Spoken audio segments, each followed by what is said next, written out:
Southeast Bay. I'll go fetch your shawl, Auntie. No, girl, sit. Lettuce is coming up real nice out back. 6:15, she'll be passing through soon. Oh, sissy, you're always waiting for that train. You spend your whole life waiting, sitting like a little bird on a shelf. A little glass bird on a shelf waiting for that train. Waiting. Oh, Auntie.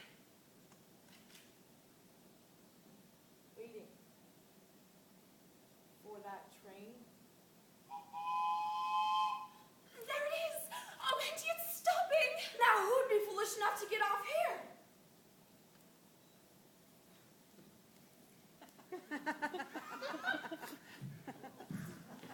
A stranger. A stranger?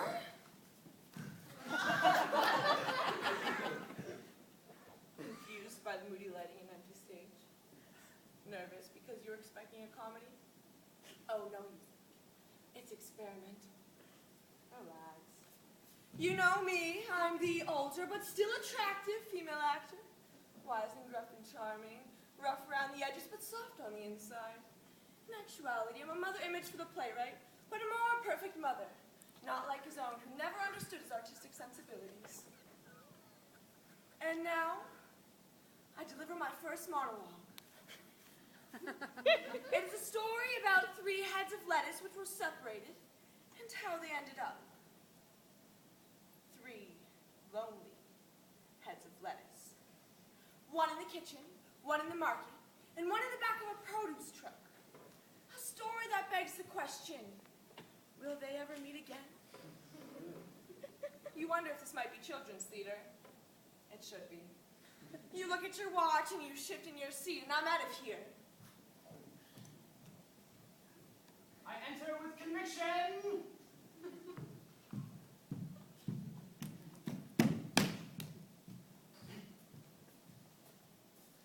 I take up a position stage right. I'm sick with embarrassment. Not only did I trip on my big cross, but I'm not in my light. I find my light. I look out over to the audience, but just over your head so as not to destroy your tentatively suspended disbelief and wonder what to do with my hands. I begin the speech about lettuce! And every time I say the word lettuce, I say with great emphasis because the director told me to. My story rambles on about one lonely lettuce in the kitchen, then to my recently dead brother, then to this mysterious mission type thing I'm on. I don't understand the speech, but I manage to fake it.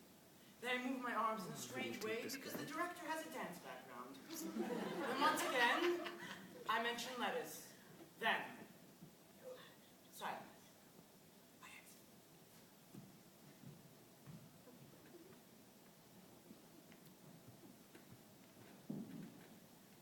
Tentatively, I enter, gracefully moving my arms in a strange way. Immediately, and professionally, I scan the audience quickly out of the corner of my eye and wonder if my mother is here. I think about art and begin my monologue. It is a story about lettuce. One lonely lettuce in the market. A monologue which would be a total embarrassment if it weren't for the brilliant emotional motivations given to me by the director, my mentor. I go on now about lettuce, and then leap to noting my relationship with the older female actor who is currently chain-smoking in the non-smoking group. Now, I take up a strong position center and wait for the entrance of my leading man, the empty-headed monster. I enter with conviction!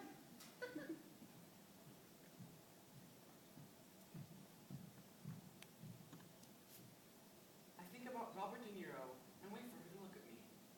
I'm sure he must be thinking about Robert De Niro. I wait for her to look at me. I wait for as long as possible, and then I look at him. I look at her. I think he looks a little old for 22. I think she thinks I can't act. I think he can't act. Focus. I take all the focus now. I let the audience drink me in. I feel pretty. I do a quick little spin, and then with tentative interest, look at him with a question in my eyes. I look at her. She's get that weird look on her face again. I snap myself out of it by thinking about stardom and speak my lines with some anger and great conviction. I respond with annoyance at his response to my questioning look. I respond with confusion with her response to my look after her response after my great conviction. I react shrilly to his response to my annoyance with his aggression towards my quick little spin and my tentative question. I forget what I'm supposed to do next. He probably forgets what he's supposed to do next, so I pause. I cross the stage like a caged animal. I take up a position ever so slightly away, forget ever so slightly towards. Pain, hope, and fear dance across my face in a delirious symphony. I pause. He's not supposed to take this pause. The director told him 100 times this pause is none. In the pause, I act really hard. You're dragging the play down. You're milking the moment. You're killing the momentum, you selfish little twit. You're pissing me off. With excellent acting now mustered, I upstage her and say my first line. I fix my great hair. I upstage him back, and I refuse to say my line. I think she's blanked. I upstage her again. I make him sweat. I swear. I say my line. I'll never take that pause again. I ask him a rhetorical question. I answer her rhetorical question. I tell him it was a rhetorical question. What's a rhetorical question? Why, it's a question that has no answer, of course. Didn't you learn anything in school? I learned that questions have answers. Some don't. What kind of questions don't have answers? The questions from our hearts. If only I had a heart. Everybody's got a heart. Do they? What's your name? I'm Joey. I'm Sissy. Sissy. I bet you've got a heart, though.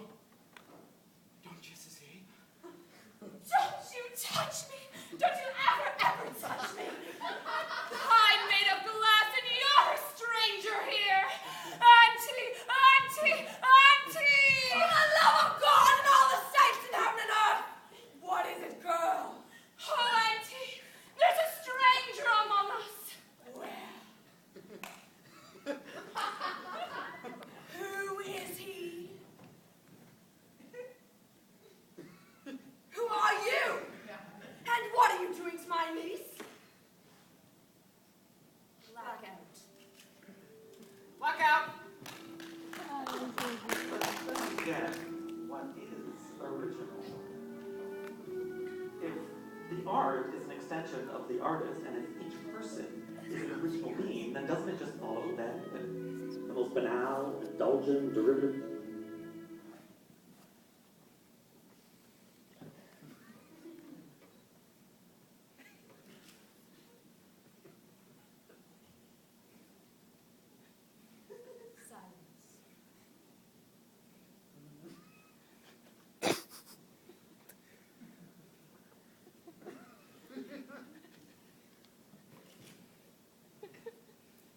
A long Silence. A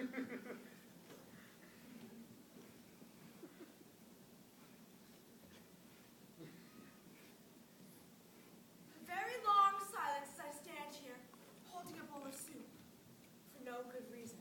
You imagine what a good-hearted, folksy, and simple person I am. I imagine the other two now off stage, congratulating themselves on their overall performances. And suddenly, I become deeply saddened about not being in a better wig.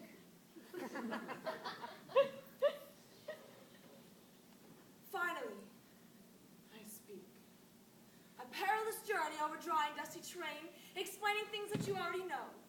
That the girl is my niece and the boy is a stranger. I smile. I continue the exposition, talking to whom I'm not quite sure, because the director insists that I'm talking to God, and the writer insists that I'm talking to myself. And lost for a second in this accidental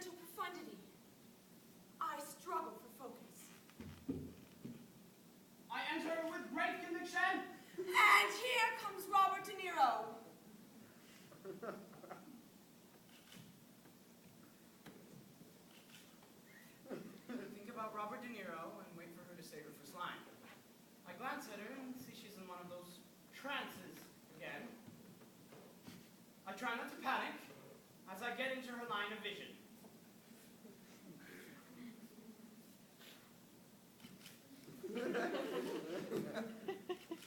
I gently take him by the arm and lead him into his light.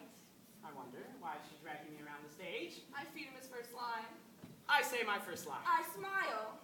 I finally get to say my first line. I say my second line. I say my second line. I say my third I line. say my third line. I say my fourth line. I say my ninth line. I look at it funny. Focus. I say my sixth line. I say my fifth line. I say my third line. I say my 10th line. I tell her my name. I act like that name means nothing to me. I speak her name. I turn away. I speak her name, not calling. I don't know what the difference between speaking and calling is, but it says in the script, he speaks her name, not calls her name. And the writer says what I do is just perfect. I fix my eyes upon him with great contempt. Now, totally intimidated, I begin to tell this cute little story about a dog I used to have. It's not supposed to be in here, but it was cut from my first big speech, and the writer and the director had this big fight about it, so I get to say it now. I think the writer really likes me. I continue to look at him with contempt and wonder about how much saliva he has. I worry that I might be spitting. I think, how glad I am not sitting in the front row. I finish off about the dog, and then congratulate myself on my great acting. I see the casting director from TriStars in the third row. Hope he stays until the scene when I take my shirt off. I lead him through his blocking. I wonder why she's dragging me around the stage again. He mentions his brother I mention my brother. with some aggression. I ask him what his brother's name is. Oh, I tell her my brother's name. Why? That name means nothing to me. He's dead. What is it? Nothing, just death always makes me gasp. Is that all? Of course! Look, don't I remind you of someone? No! You stay away from me, and you stay away from my niece. That girl is fragile. You hurt her, and I will break you. You mark my words. I can't believe they couldn't find a better wig. I come downstage and say something poetic. I give him the bowl of soup, I take the bowl of soup. and I'm out of here. She wasn't supposed to give me the bowl of soup.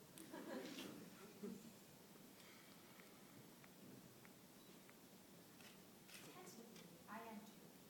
Everything I do is tentative because I understand my character to be tentative. So everything I say or do is said and done in a tentative way. Like a tentative little bird. Tentative, they're tense. Tense. Tentativeness. Tentative tension. I wonder why my mother never comes to see my plays. Focus.